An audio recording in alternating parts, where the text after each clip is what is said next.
Hey guys, it's Friday. So since it is Friday and it's kind of late, I'm just going to kind of play with the pose today. So I taught a workshop recently before all this went down, a 2-part series in the Hot 26 series.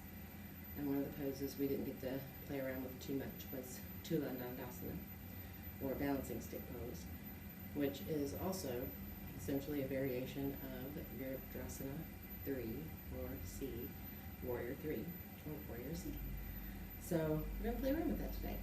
We're going to kind of revisit some principles of good alignment in yoga, and just kind of, the main thing about alignment with yoga is the pelvis. We don't want to destabilize the pelvis, which will in turn cause pain and destabilization of our lower back. It's never why we're here. So we're going to start off. You can come to lay on your back. We have a belt close by. We're just going to get into Supta Padangusthasana. So hand to big toe pose.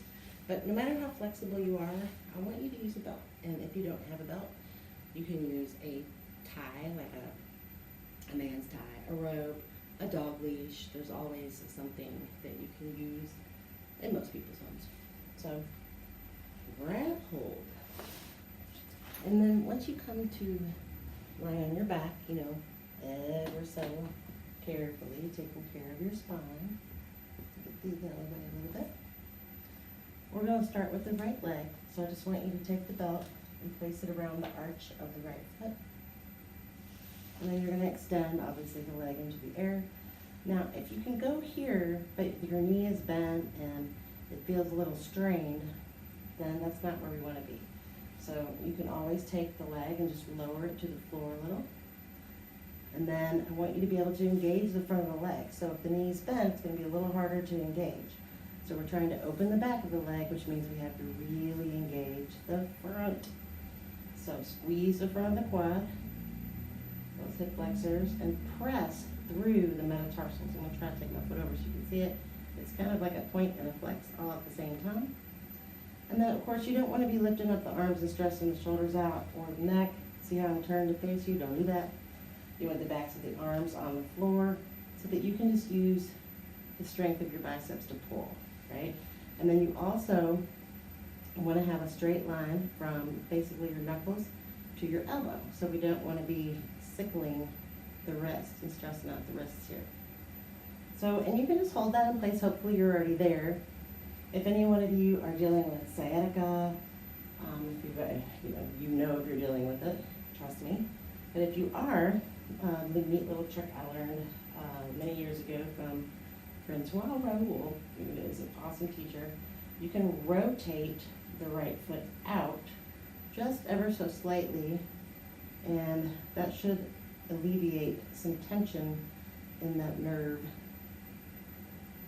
Just allow yourself to kind of stretch this out. You want to hold the pose.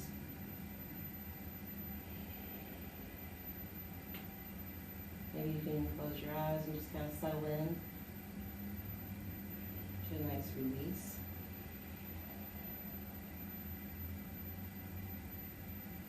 And then when you're ready, you're going to grab the belt with the left hand, and you can just put your right arm out like a wing.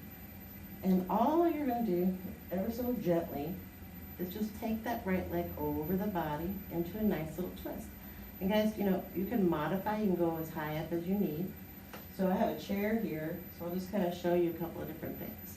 You can rest your leg on a chair or a block, or you can, if it goes to the floor, you can rest on the floor. What you don't want to do is turn the whole body. The right hip can come up and over, it's a twist. However, if you feel pain right above your buttocks in the lower back as you go into this, then you're really doing yourself, again, a huge disservice. We're looking for stability, not destabilization, right? So as you just kind of open this up with that right lateral thigh, get a nice little stretch, hopefully maybe even with the piriformis and glutes. You can also modify this pose by bringing the leg closer into the body or even further out from the body. Just pay very close attention to the pelvis and what's going on with the pelvis. Too often we focus only on really digging into this stretch here. It feels good, so I get it. but we still want to maintain good integrity and stability of the body. And then on an inhale, come back up, and then you can clasp the belt with your right hand, and you can take that leg out to the side like a wing.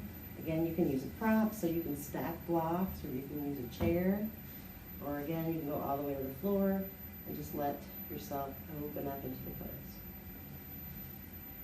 So I'm going to go ahead and let you all stay there and just allow yourself to relax into that. So in this one, you want to make sure that your foot has not sickled.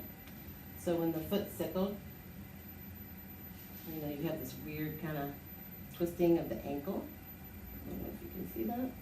You want to have that ankle as if I pulled you up and you could stand on that foot. So we've talked about that a couple of times. It's really important. So just find that Tadasana with that foot. If you keep the foot flexed, for most people that helps. And then that'll protect the ankle and the knee all the way up through the hip. Same thing with the arm. You don't want to sickle the wrist trying to pull on the leg, so you want to have that nice straight line from the elbow all the way through the knuckle or through the thumb. And then on your next inhale, bring it on up to center. So float the right leg down. And maybe you can just take a pause and see if you notice any difference between the right leg and the left leg. Chances are you do.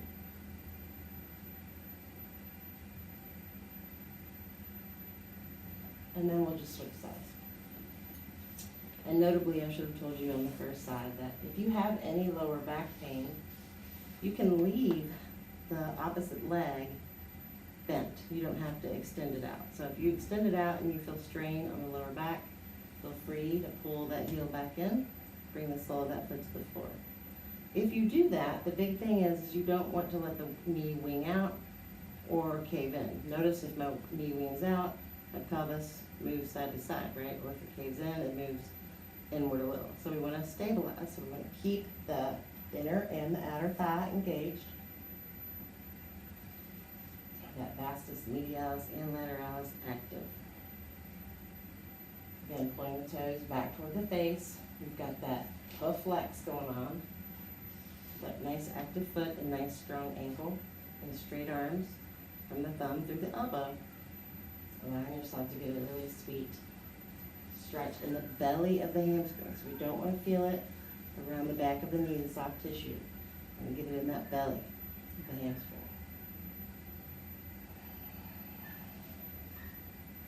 And then go ahead and take it out. Oops, nope, take it across the body. We went across first, sorry. So you grab it with the right arm and take it across the body. As you do, again, check in. Make sure that that ankle doesn't do really twisty, weird stuff. So you want to keep the foot flexed. Left arm comes out like a wing. Allow yourself to open up into a nice little twist. Making sure you do not feel any pain around the lower back, right above the buttocks. And keep that nice stabilization.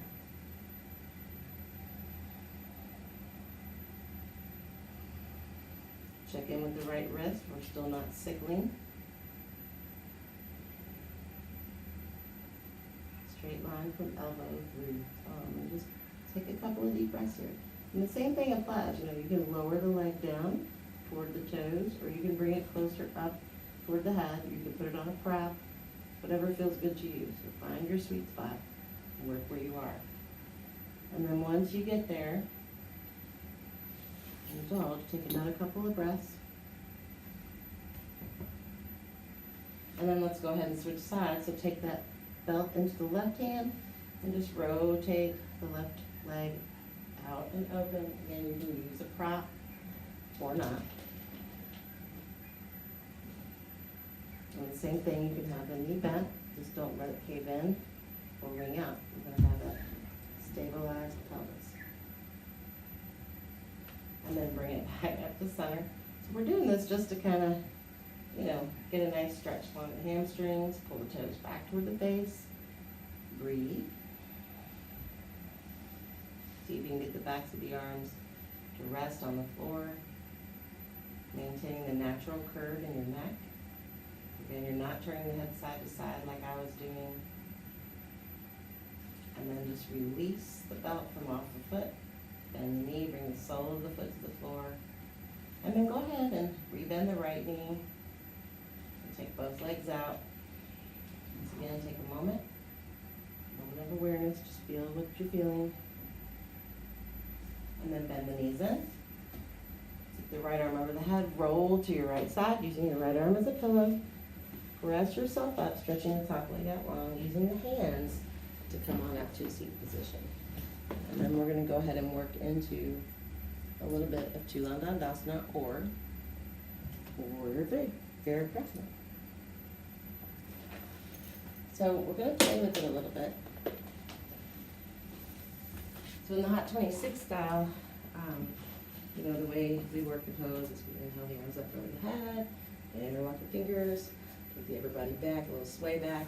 You step big forward and you push off and you come into the pose, right? So if you're not warm, if you haven't practiced anything other than what we just did, please don't do that, which is why I didn't just do it. But we're going to work on integration and finding this good alignment of our pelvis in this pose. So we don't even need to step forward and do all of that. We don't need to do momentum in it. We're just going to work with being on one leg and lifting up the other with good stability in the pelvis. So to do this, you can use a couple of blocks. You can use a chair, whatever you want to do. So I'm going to show you a couple of different ways. So if you're tight in the hamstrings, a lot of men are tighter in the hamstrings. So you can use a chair, you can use the back of the chair, you can use the seat. So all you want to do is just fold forward, keeping the belly nice and tight. Get those hips, knees, ankles, one long line. Keep drawing the belly in and up. And then, make sure you have good footing with your feet. So we're not shifting the weight forward or too far back, but we also don't have the toes turned out like duck feet or turned in. So we just want to have nice, strong footing as in Tadasana. And then we'll start with the left leg lifting. So engage through the right leg and just lift up the left. And then if you look back behind you, you should be able to see the left big toes pointing straight down. And then you can just bring the left foot down and then again squeeze the left leg. Lift the right leg up, same thing. You can look back, see if the right toes are pointing straight down. And then float the right leg down. To come out of this, you can soften the knees if you need to, or you can just bring the hands to the waist. Come on up, trying not to push the hips too far back. So what this does is just kind of show you, all right, I'm lifting the leg up. What does that feel like? So what happens with most of us is when we step forward, we have that momentum going, we come here, and we push off, and then suddenly the left hip just decides to take off. Or vice versa, we step forward and it's like it wants to just fly open, especially if you're more flexible. So we want to avoid that, and one really great way to avoid it is to just practice from in place. So you're standing in place, and you can have your feet hip distance apart, or you can have them together, totally up to you. I like them hip distance apart just for balance. But keep, really strong focus on the pelvis, so you're drawing the belly in and up, like you're scooping it out. And then keep the belly strong. You can even bring the hands to the waist. That helps with balance too. Engage through the left leg. Root down through all four corners of the left foot. And lift the right leg. And as you do so, don't even come, all the way into it. Just fold the torso forward. And then when you come back up, just tap the foot down and go right back into it. So squeeze the glutes. Keep the right toes, pointing straight down. So it's not really about the toes pointing straight down, because some people have really flexible ankles, so they can point their toe down and their hip will still go out. So the toe is just a guide for you as you work into this. So keep working these little babies here. So you lift up and you come back down. So what it is you're working on pulling the inner thigh. So on this side, if the left leg is engaged and it's the straight leg that you're standing on, the right inner thigh lifts up toward the ceiling. So I'm going to use my blocks to show you what I'm talking about. So as you lift the leg up, the right inner thigh here lifts up. So you come here, it lifts up. So you can play around with that if you have blocks, or again, you can use the chair if you're tighter. So you come here, keep everything nice and tight and just play. Like, so you can kind of pull your toes in, or you can rock them out. Again, if your ankles are really flexible, you're gonna have to actually move the pelvis to do this, to feel what I'm talking about. But definitely use the chair, because we don't want to destabilize. I'm just trying to show you what happens with the body, right?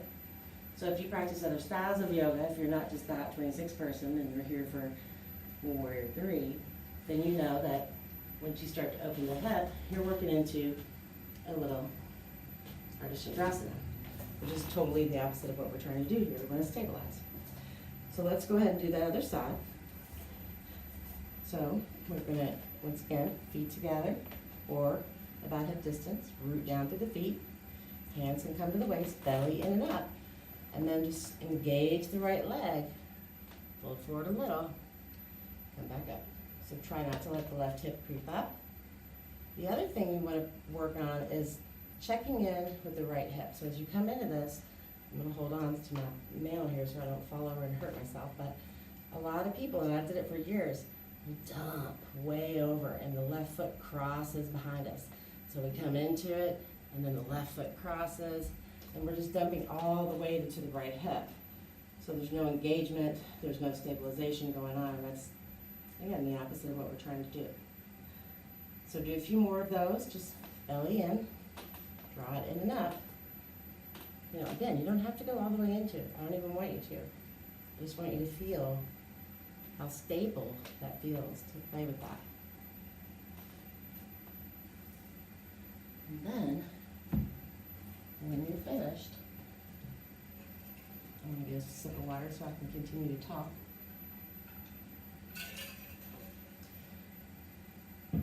So now we are going to work definitely with the blocks. You can use, instead of the blocks, you can use the chair, you can use the seat if you were using the top, or you can use a stack of books. You know, whatever you want to do.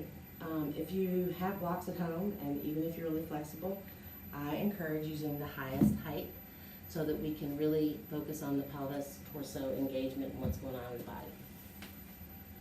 So, for this side, you know, you can just simply engage your left leg, use your blocks, you have the hands on the blocks already, push off through the left heel. So I want you to feel the sensation of pushing through the left heel.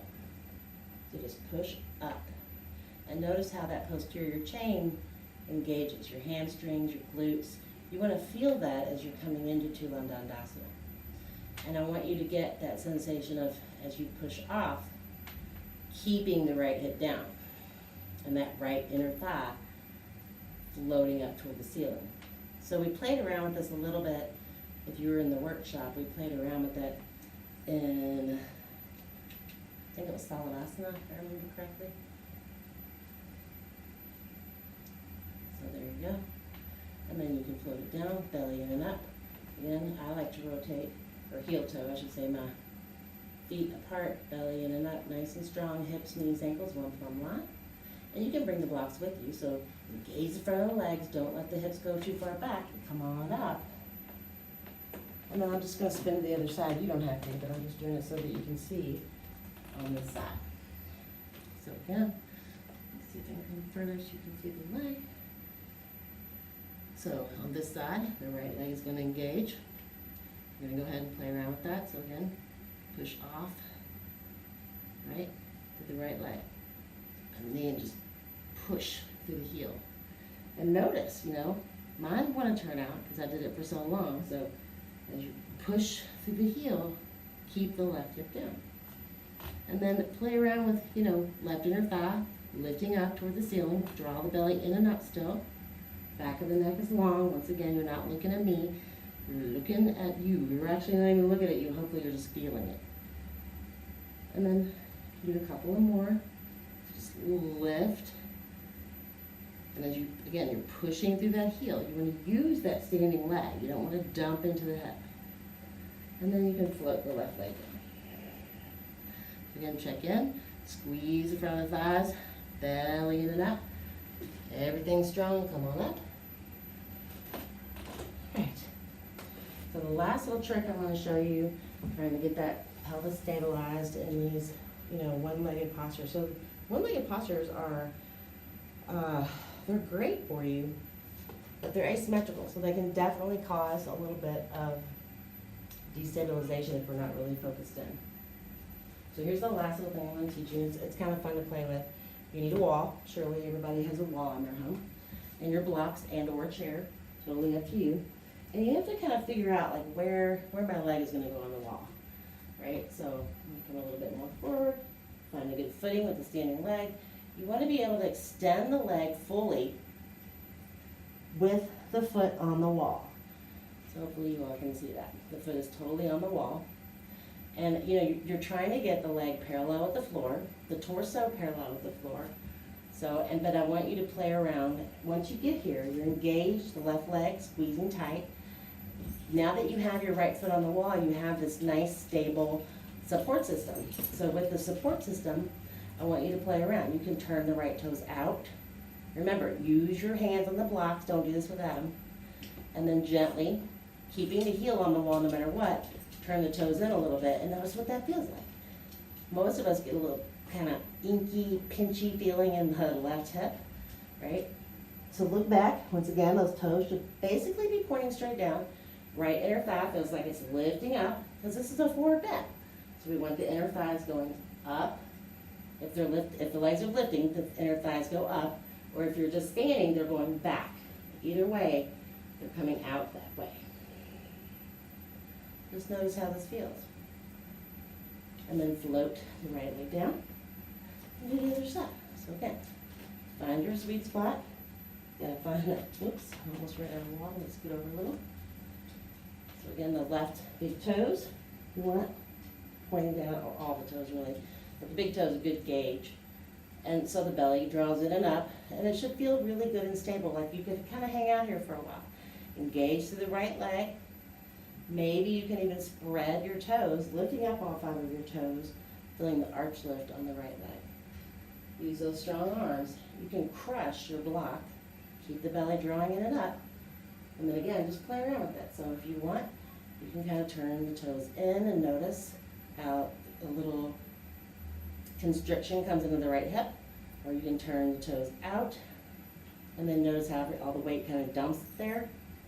So lots of different sensations there, but once you find that good pelvic stability, it feels really good. You can hang out for a long time. And then to come out, just float the left leg down. Again, feet are about hip distance apart. Squeeze the front of the thighs, come on up. All right. So hopefully, you know, that was interesting for you at minimum to just play around with getting the pelvis stable, and hopefully you can see the importance in that. It should feel good. All of your asana should feel good. It doesn't mean it doesn't mean it's not challenging or you don't feel something in it, but it should not feel painful. A lot of you that practice the hot 26, you know, you may be kind of feeling like, well, you know, it's so hot and it feels good. When I leave, I'm a little sore, but I think I just overdid a little bit. Well, yeah, you did, and you should not. You always want to leave your yoga class wanting just a little bit more. Thank you all so much for showing up on your mat. I hope you all have a most lovely Friday. Sorry the dogs are going crazy. I think the whole neighborhood is. I love the sun. Namaste.